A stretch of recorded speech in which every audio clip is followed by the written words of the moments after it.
Hello, I'm X Toy Cat, and Minecraft Dungeons has a secret inside of it, because if you go inside of the church in the lobby, you'll find this little altar with a gold button where you have to place runes. It kind of hints that there are 9 runes to be found inside of the game, and if you find those 9 runes, there is presumably a secret. Except today, we have found that secret. We know it is a secret Minecraft Dungeons level, and today I intend on guiding you on how to find it, because the game gives you the briefest of tools on how to do this yourself. There's a dog painting that will hint you as to where in each level you can find it, but allow me today to show you all of the locations, all of the secret runes, if you'd like to get this secret 10th level for yourself. First of all though, if you want to find that secret church for yourself, what you need to do is you need to go to the right of the mission select area and the blacksmith. You want to go past your house, and something you're going to find is some pistons that are just over here. The pistons will launch you over to this kind of nether portal area. I think it's clear that at some point that nether portal will activate, perhaps in some DLC or future updates, but what you can see if you go to the left of there is this kind of entrance that you might miss if you're not paying enough attention. I certainly did my first time, and if you go to the left of that, then you'll find the drawbridge, which is otherwise closed. You can open it using this lever, and then you can go inside the church. The church then has a picture of all of the people who helped develop the game, and perhaps more importantly than any of those people, there is a dog painting on the wall right here, giving you a guide to each of the locations in the game where you can find a secret rune. So each of the 9 levels has 1 rune inside of it, and the rune is in the exact same place each time, so allow me to show you each of those locations, starting with the Creeper Woods. And while we're in the Creeper Woods, I should mention this is only possible if you defeated the game at least once. Also keep in mind, even though the levels are mildly randomly generated, they're rotated sometimes and stuff like that, something you'll notice is that the sections which contain the runes, as well as any of the ones which are, set pieces, like freeing that villager, will always be exactly the same. In the case of the Creeper Woods, when you see the free the villagers objective, you know you're in the right place. You want to walk past the first 3 villagers, which are all next to each other, and you want to go into a corner of the map, which is just over here. You're going to see there's a little button, as you can see right there, and you're also going to see how there's a little crypt, which will open up after you press said button. It's probably a good idea to kill the enemies before proceeding any further, though. This is roughly how it works on every level. There's a secret button and a secret area you can travel to, kind of like a dungeon, except these secret areas seem nothing like every other dungeon in the game. As you can see, the map is pretty straightforward. It's just an area where you can press another button, and pressing that will activate, as you can see, a little rune generation thing. And pressing that will generate a little rune block, in this case an A shape it looks like, and now we've got a rune on us. To find the rune on the swamp level, you literally need to complete the entire thing, even beating the cauldron boss, because just behind the exit, I mean your eyes are drawn to this, right? But the truth is, just behind that exit, there is a little button hidden behind these mushrooms, and when you press that button, wow, it turns out there's a secret passageway just to the right of the exit, and same deal. You walk down a little hallway, it's the exact same shape of the room, and at the end of that room, there's another button, and what do you know? Pushing that button, on the pumpkin level, you'll find this big waterfall with a couple of houses in front of it. If you go to the right of both of those, you'll find this big wall that seems to lead nowhere. It looks like a dead end, but as you've probably worked out by now, there is a patch of bricks that look kind of disused, and you can push a button, and you can make them turn into a magical entrance to another land. Or rather, the exact same land, where, you know what, you walk to the end of a path, and there's a button there with some magical properties. Although the most magical property that I should point out is the fact that once you pick up this item, you don't actually have to finish the level, or you don't even have to, not die. If you just leave and go straight back to your camp from here, you can actually keep the rune with you. And you can prove that by going back into the church, and if we press this place runes button, you'll see how all 3 of those are indeed active and placed, and now we just need to get the other 5. For the Cacti Canyons level, you'll need to first power the beacons in the first section of the level. And then in the next part, you'll see this area with a blue key, where, as you can see, there is a little, fight that you're meant to go through, but you can ignore this altogether, because there is a button just to the left of that blue key. Boom, just like that. Once you slay all the enemies to open the gates, then you'll be able to go behind the blue key and straight into another dimension, where you can walk around a corner, and surprise, surprise, there's a button with a rune.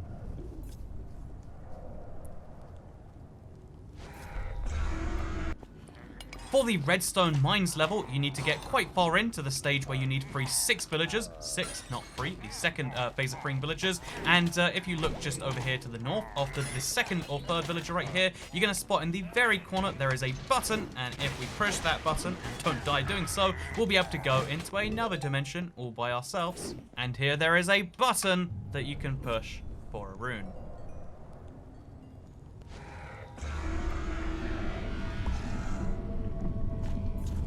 The Fiery Forge is one of the easiest ones to collect because at the very start of the level, just before you actually go into the cave, or rather just after, there is this little corner, sometimes with a pot, and behind that pot there is a lever which you can push and open a brand new door. I mean, it's nice and different because it's a lever this time, not a button, and in that brand new door you get a brand new dimension where, get this, entirely different to all the times before, there is a button that you can push that, surprisingly, at least to me, will give you a rune.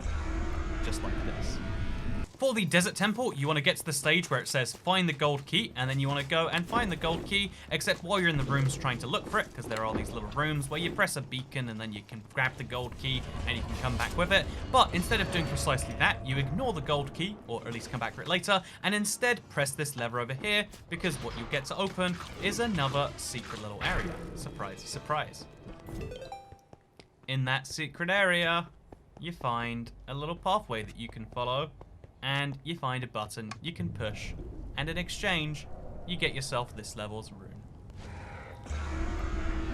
In case you're curious, by the way, certain levels, like Highblock Halls, actually have other secrets in there. So it says there in the bottom left, secrets found 0 out of 2. So one of the secrets is that you can push both of these, for instance, and what you'll get is, wow, a little secret room behind the door.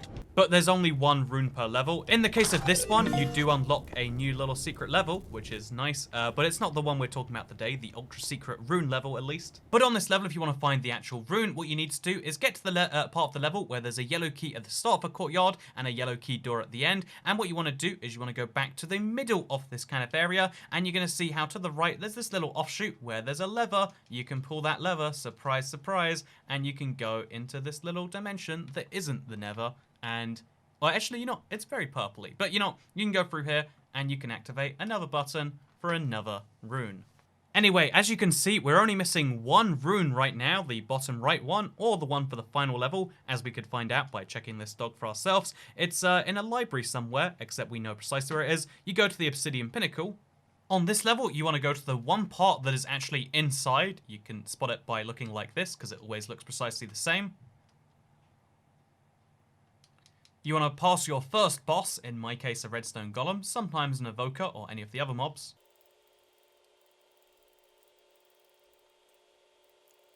And then once you reach a rune that looks exactly like this, you can find at the very end there are some bookcases that look pretty nonchalant, except you can secretly push one of the books, as indeed the church told us. So yeah, we're going to push this book right over here, pushed, and pushing that book is going to reveal there was actually a room back there the entire time.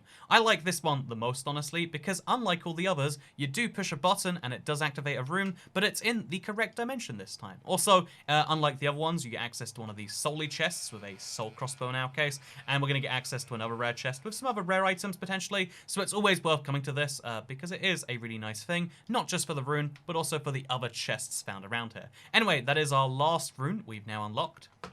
And now the final step is just to go back into the church, you know, the one from the bridge that you unload the level from. You want to go all the way back to the rune board.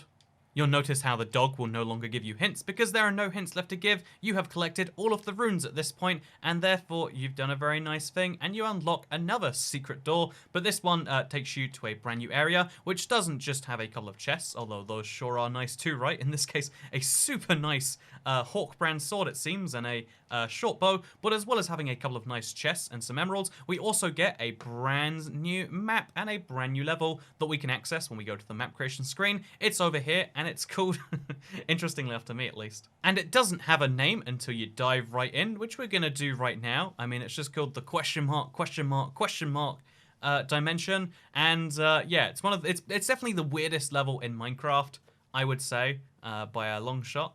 This level, as you can see, is called Moo ? On the inside, and is filled with mushrooms for some reason. They're mildly aggressive, you know, mushrooms, I will say. And yeah, it kind of simulates the way the mycelium biome works inside of Minecraft, the mushroom islands, where, like, you know what? They're filled with these weird mobs that don't make too much sense in the rest of the game, but you better believe that they're here and they're kind of fun. And, you know, it's also a pretty good source of experience, in my opinion. Although you can still get wrecked by mushrooms, as it turns out. All of this is unexpected to me, honestly. Even the difficulty settings were a little bit of a weird one to me. But yeah, it's a whole level just filled with mushrooms. All the enemies we're killing today are just red and white cow variants that can and will wreck you if you give them the opportunity. But You can also fire TNT at them, so that'll level the playing field pretty fair. Oh, even TNT is not enough to finish mushrooms, it seems.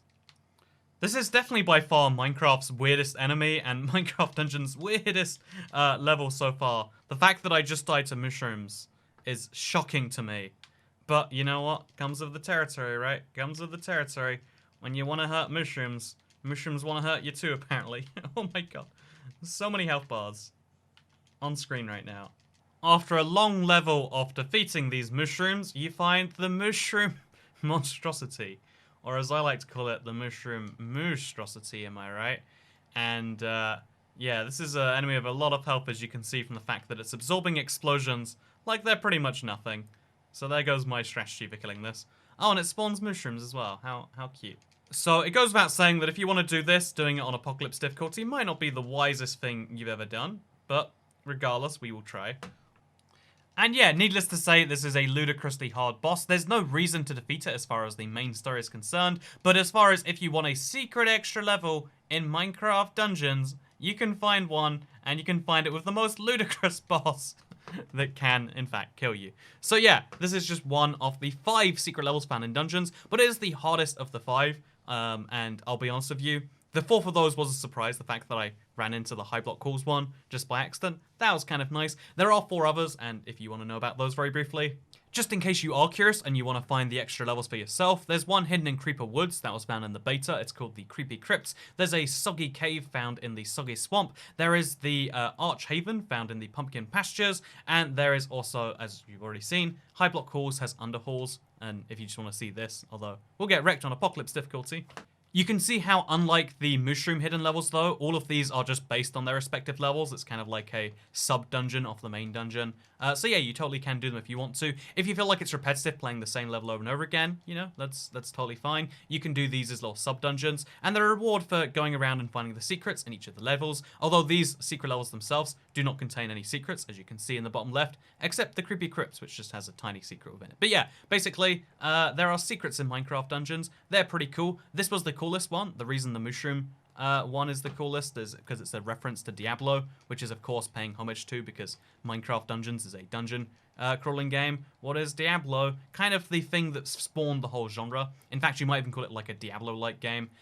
So yeah, this whole game is based around that, and it's kind of a cute little nod to Diablo and its cow level with a mushroom level, because that's what a Minecraft cow is. I mean, Minecraft also has cows, but mushrooms are a lot funnier, in my opinion. I like that level. Maybe you did too. Hopefully you enjoyed this tutorial where I taught you how to get it. And if you did, you can like this video and let me know. You can share if you really liked it. And if you want to see my finishing the Apocalypse difficulty of this game, because I'm curious as to what happens at that point, then you can find out on stream tomorrow or Thursday. I don't know what day tomorrow is for you, but you can see that Thursday on my stream where we'll be beating the game on Apocalypse difficulty. It's going to be a lot of fun, and I hope you all stick around and join me there. Thank you for watching, and I'll see you all next time. Goodbye.